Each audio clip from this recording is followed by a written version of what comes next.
Assalamualaikum warahmatullahi wabarakatuh. Saya Alfian Putra Nafi. Kembali lagi dengan saya Alfian Putra Nafi dengan NIM 122370131. Pada video kali ini saya akan menjelaskan tentang materi dari minggu ke-7 dengan mata kuliah valuasi tambang. Saya berada di kelas RB. Pada video kali ini saya akan menjelaskan tentang analisis kepekaan dan juga risiko. Sama seperti sebelumnya, namun berbeda. Yang sebelumnya, video sebelumnya adalah analisis kelayakan dari suatu proyek, sedangkan video kali ini menjelaskan tentang analisis kepekaan serta risiko dalam konteks penerimaan negara berkaitan dengan bagaimana kebijakan fiskal, investasi, dan proyek publik dapat dipengaruhi oleh berbagai faktor.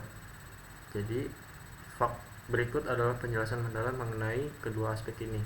Yang pertama yaitu analisis kepekaan. Analisis kepekaan dalam konteks penerimaan negara membantu memahami beberapa sensitif penerimaan terhadap perubahan dalam variabel-variabel tertentu.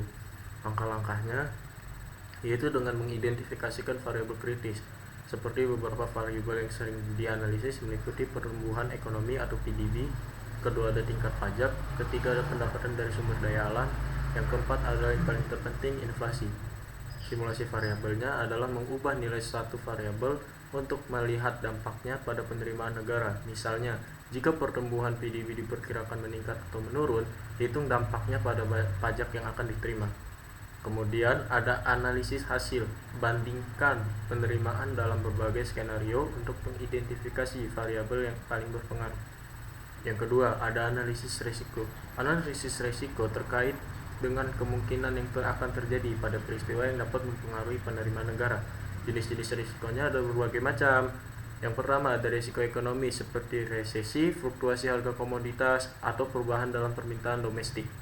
Yang kedua ada risiko kebijakan, perubahan dalam kebijakan perpajakan atau fiskal yang dapat mempengaruhi aliran pendapatan. Yang ketiga ada analisis lingkungan, kerusakan lingkungan yang dapat mempengaruhi sektor-sektor seperti pertanian serta pariwisata.